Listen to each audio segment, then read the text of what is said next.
सतगुरु का संदेश दिया है, उस परमपिता परमात्मा का संदेश इस भौतिक जगत में, इस धराधाम पर जो दिया है, वो जीवों के लिए सदैव हितकारी है।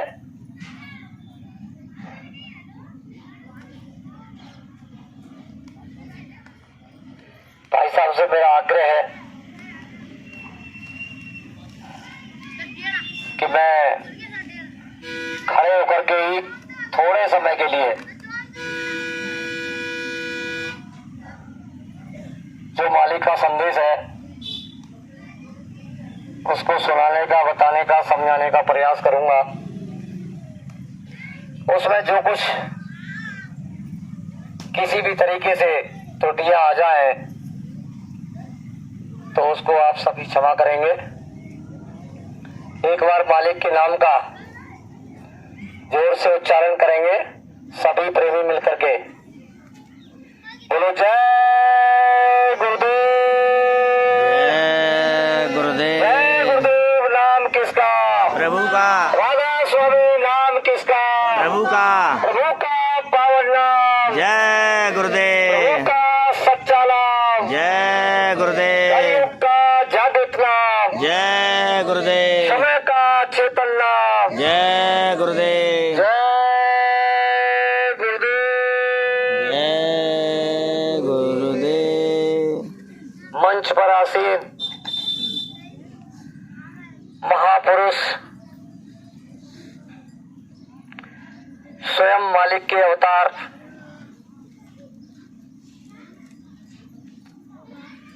सभी के चरणों में मेरा सादर सप्रेम प्रणाम स्वीकार हो। उपस्थित सत्संग स्थल पर समस्त धर्म प्रेमी, दूर दराज से आए हुए इस कार्यक्रम के संदेशवाहक,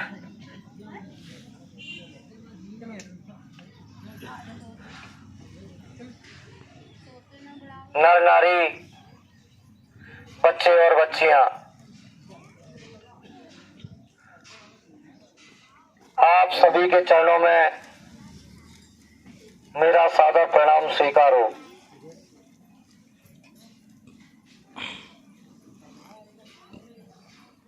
मैं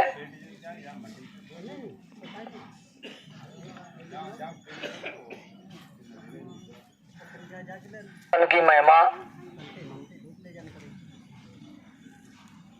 और गुरु का मिल जाना,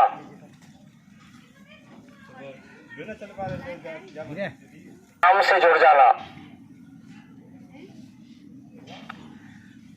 ये बड़े ही भाग्य की बात होती है। उसके लिए महापुरुषों ने कहा है कि सुत दारा और लक्ष्मी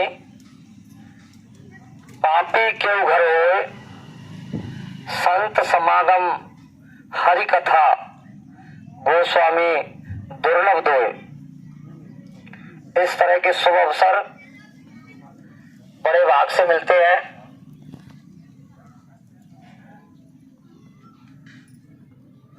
आज का ये दिन, ये शुभ घड़ी बड़ी सराहनीय है कि ऐसे समय में जो खेती गृहस्थी का इस समय काम चल रहा है, फिर भी आपने अपना अमूल्य समय यहाँ आकर के दिया है। आप सबके हम लोग बहुत बहुत आभारी है। आज का ये कार्यक्रम कराने वाले हमारे भंडारी साधु सिंह जी और सहयोगी रामभोग भाई, इनके भी हम बहुत बहुत आभारी है कि आपके निवेदन पर ये प्रेमी सत्संग स्थल में इस समय विराजमान है और आपके भाव की भी कदर की जाती है। सेवा का अवसर मिला हुआ है।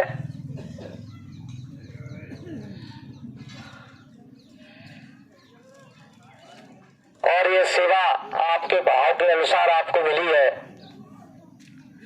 उसे भी चूके नहीं। आगे की कड़ी में मैं सभी प्रेमियों से 2 मिनट के लिए आग्रह करता हूं कि अपनी अपनी आंखें बंद करके और सिर पर कपड़ा डालकर उस परमपिता परमात्मा को सामूहिक रूप से याद करें।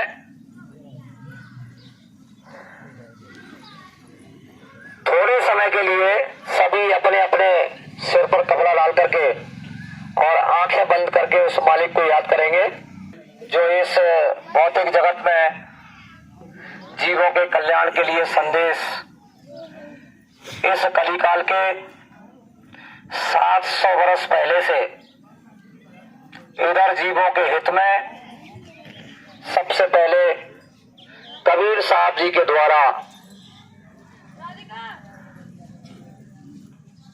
ये सतगुरु का संदेश मिला। कबीर साहब ने बड़ी मेहनत की और इस काल माया के देश में जीवों को ये समझाने का प्रयास किया कि तुम कौन हो, कहां से आए हो, मरने के बाद तुम्हें कहां जाना है, तुम्हारा असली वतन, असली देश ये देश नहीं है। तुम्हारे अंदर दोनों आंखों के मध्य भाग में बैठी हुई चेतन जीवात्मा ये कहां से आई है और मरने के बाद ये कहां जाती है। जब तक इस राज और रहस्य को तुम ठीक तरीके से नहीं जान लेते तब तक संत मत की नीति रीति कुछ भी समझ में आने वाली नहीं है। कबीर साहब ने समझाया कि ये ना देश हमारा संतो, ये ना देश हमारा, हम तो अमर लोक के वासी, ये तो मृत्यु का लोक है, यहां जन्मना मरना होता है। और उधर कबीर साहब समझा रहे हैं ये ना देश हमारा संतो, ये ना देश हमारा, हम तो अमर लोक के वासी, 3 लोक से न्यारा। याद व्याध उपाधि एकौना, बिना ज्योत उजियारा, कर तप हमें काल व लाया, झंझरी दीप मझारा। निकसन की को राहन पावे, सतगुरु शरण उबारा। जब तक सतगुरु की शरण न मिले तब तक इस संसार रूपी सागर से किसी का भी निवारण नहीं हो सकता। कहे कबीर तरह व सुरत, जो पावे शब्द जहारा। जब तक शब्द का जहाज, नाम का जहाज किसी को प्राप्त नहीं हो जाता तब तक इस गूढ़ राज रहस्य को पहचानना बहुत मुश्किल है। गोस्वामी जी महाराज रामचरितमानस में कह रहे हैं इसी के लिए यह रहस्य रघुनाथ कर बेगी न जाने कोई, जो जाने सो गुरु कृपा सपने मोह न होए। बिना गुरु के उस रहस्य को कोई जान नहीं सकता। इधर महापुरुषों ने कलिकाल के 700 वर्षों से बराबर कबीर साहब, रवि साहब, जादू साहब, दरिया साहब, भल्ला साहब, गोविंद साहब और राधा स्वामी मत के स्वामी सिद्धदयाल जी महाराज, जिनका अवतरण पन्नी गली आगरा में हुआ था, और उनके शिष्य व्यास में, दिल्ली में और भारतवर्ष के कोने कोने में ये मिशन गया।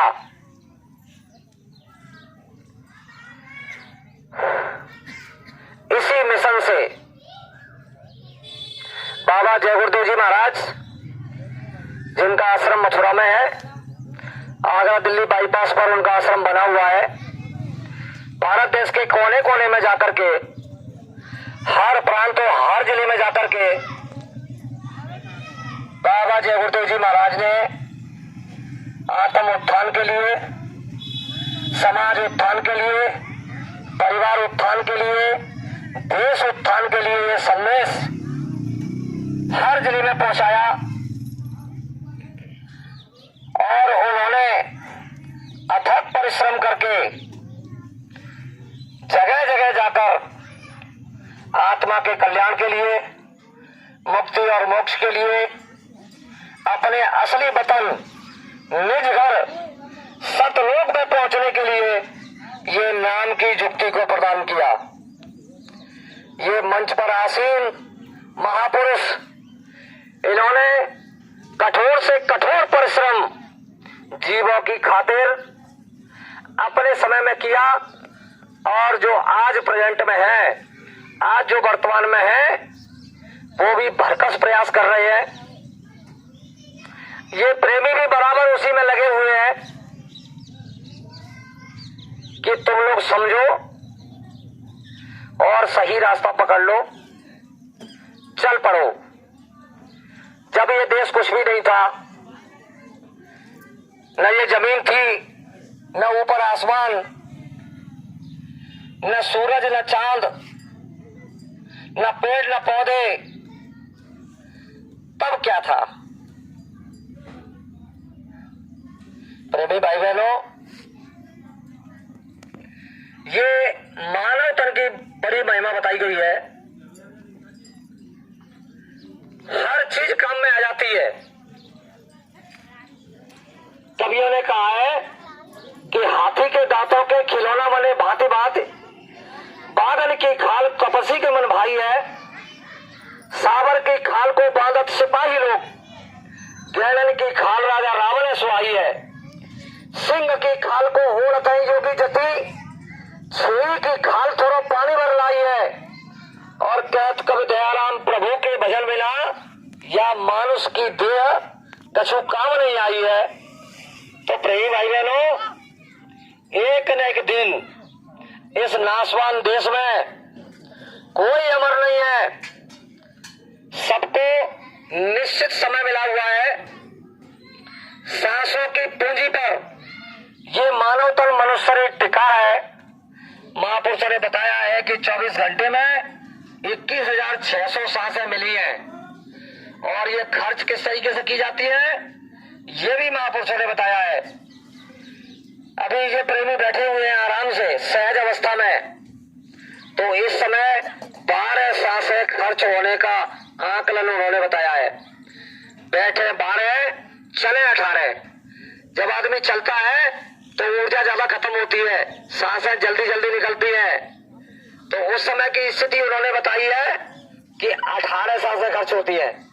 बैठे 12, चले 18 और सोबत में 32। जब आदमी गहरी नींद में सोता है खर्राटे लगा करके, तो उसमें उन्होंने बताया है कि 32 सांसें खर्च होती है। और चौथी कड़ी है उसी की, विषय वासना 64। जब भोग विलासों में आदमी फंस जाता है, तो उस समय की स्थिति में 64 सांसें खर्च होने का आकलन महापुरुषों ने बताया है।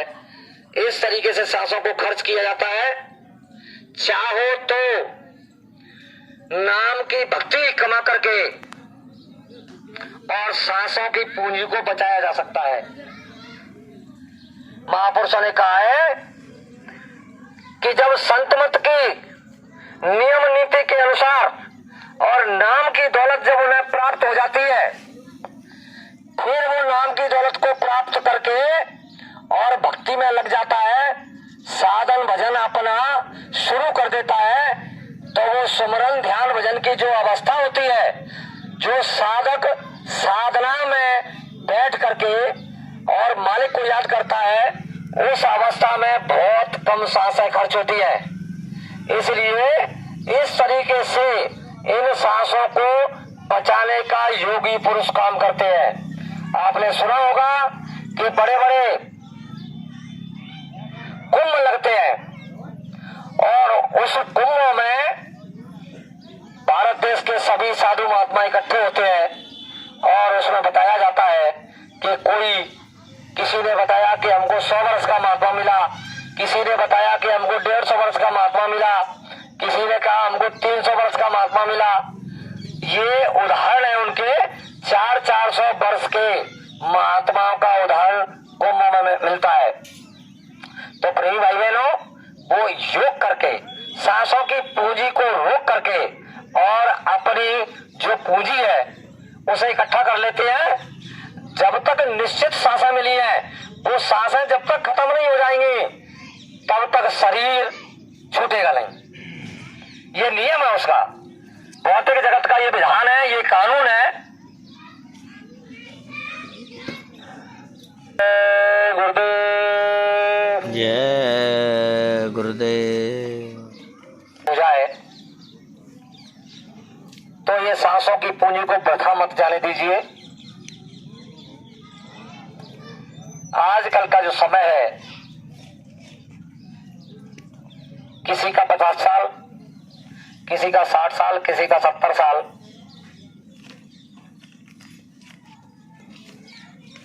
कोई 80 को पार करते हैं। जो पुराने लोग हैं, जिनके खाने की, पीने की, बैठने की, उठने की, काम करने की जो क्रियाएं थी वो बिल्कुल अलग थी, और वर्तमान की जो क्रियाएं हैं वो बिल्कुल अलग है। लोग धीरे धीरे नियम नीति को भूलते चले जा रहे हैं और बीमारियों को निमंत्रण दे रहे हैं।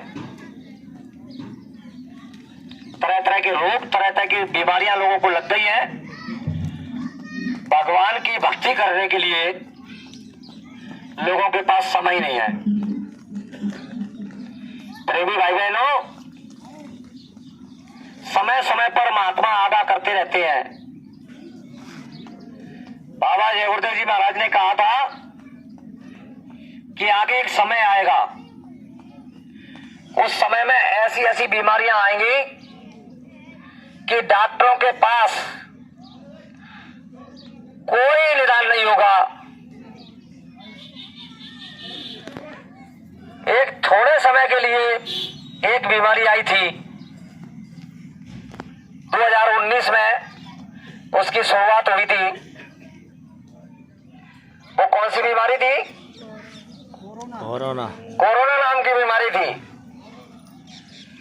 जिसके लिए बाबा जय गुरुदेव जी महाराज ने 1954 में ही बता दिया था कि आगे भविष्य में एक कोरोना नाम की बीमारी आएगी। डॉक्टर मरीज छोड़कर भागेंगे, और ये हुआ था। हम लोगों ने अपनी आंखों से देखा इसे। लेकिन अभी उनकी एक भविष्यवाणी और है। ये जितने भी लोग जैकेट पहने हुए हैं,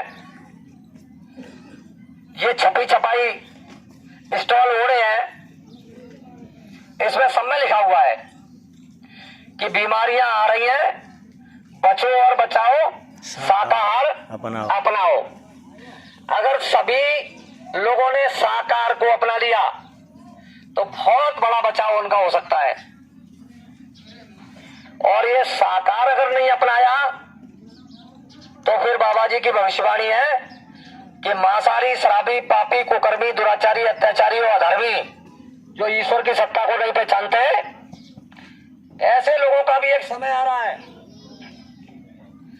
उनको कोई बचाने वाला नहीं होगा। इसलिए प्रेमी भाई बहनों, अभी इन सभी प्रेमियों ने सामूहिक रूप से उस परमपिता परमात्मा को याद किया था। उसी परमपिता परमात्मा के ये भी बच्चे और जो शुद्ध शाकाहारी नहीं है वो भी उसी परमपिता परमात्मा के बच्चे हैं। इस रिश्ते से आप भी हमारे भाई बहन हैं। आपके लिए ये संदेश है कि समय से शाकाहार को अपना लो तो बचत हो जाएगी, रक्षा हो जाएगी। और जय गुरुदेव नाम समय का जगाया हुआ सिद्ध किया हुआ नाम है। इस नाम की तुम पहले परीक्षा करो, खेत में, खलिहान में, दुकान में, मकान में, जंगल में, कहीं भी किसी पशु पक्षी ने आपको घेर लिया हो, चोर लुटेरों ने आपको घेर लिया हो, हिंसक जानवर ने घेर लिया हो, कोई अचानक रात्रि में घटना घट जाए, ऐसे समय में डॉक्टर की व्यवस्था न हो, तो ऐसे समय में भी इस नाम की परीक्षा की जा सकती है। बाबा जी ने कहा है कि पहले आप जिनको मानते हो, किसी देवी को, किसी देवता को, राम को, कृष्ण को, ब्रह्मा को, विष्णु को, शंकर को, किसी को भी मानते हो, उसको आप याद करिए कि हम तुम्हारी भक्ति करते हैं, हम तुम्हारी पाठ प्रार्थना पूजा करते हैं, और ये खराब समय में हमारी आप मदद कीजिए। अगर आपकी मदद हो जाए तो बहुत अच्छी बात। जितने भी महापुरुष हैं सब यही संदेश देते हैं कि अगर तुम्हारा कोई मददगार हो जाए, तुमको कहीं से भी कोई राहत मिल जाए, सुकून मिल जाए, तो बहुत अच्छी बात। अगर कहीं से भी मदद ना मिले, बाबा जी ने कहा है कि जय गुरुदेव नाम प्रभु का, जय गुरुदेव नाम प्रभु का, जय गुरुदेव नाम प्रभु का केवल 10 बार उच्चारण करना 1 मिनट से ज्यादा का समय नहीं लगता। और ऐसे समय में आपकी मदद हो जाए तो फिर आप मान लीजिएगा कि ये जय गुरुदेव नाम समय का जगाया हुआ सिद्ध किया हुआ नाम है, और प्रत्यक्ष को प्रमाण की आवश्यकता नहीं होती। परीक्षा करो, परीक्षा में पास हो जाए तो इस नाम को फिर अपना, बाबा जी ने कहा है कि एक साड़ी लेना और साड़ी में से एक धजीर फाड़ लेना और उसमें 108 गठाने लगा लेना। सबसे बढ़िया तरीका, माला एक आधार होता है। बहुत से प्रेमी बिना माला के भी उस मालिक को याद करते हैं, भगवान का भजन करते हैं, लेकिन बाबा जय गुरुदेव जी महाराज ने बताया कि माला एक आधार होता है और आपको पता चल जाता है कि हमारी माला पूरी हो गई। 8 मालाएं करो आप, फिर देखिए शुद्ध शाकाहारी रह करके और 8 मालाएं करके फिर आपके घर, गृहस्थी, परिवार सब में सुख, शांति, चैन, अमन, खुशहाली आ जाएगी। भक्तों का इतिहास आपने देखा है कि भक्त परेशान जरूर होते हैं इस भौतिक जगत में, लेकिन प्रेमी भाई बहनों, अंत समय में विजय श्री किसको हासिल होती है? भक्तों को होती है। ईश्वर, परमात्मा, गॉड, खुदा हर वक्त उनकी मदद करता है। ये एक जन्म का खेल नहीं है, जन्मान जन्मों का खेल है। कभी किसी जन्म के, कभी किसी जन्म के, कभी किसी जन्म के आवरण, कर्म, कर्जा और पर्दे जीवात्मा की आंख कान के ऊपर बराबर आते रहते हैं। इसलिए महापुरुषों ने कहा है कि वेदवाणी, ब्रह्मवाणी, आकाशवाणी जो पहले के समय में हुआ करती थी वो आज भी हो रही है। ये सतयुग के समय की बात है। इस धराधाम पर जब सतयुग लगा, सतयुग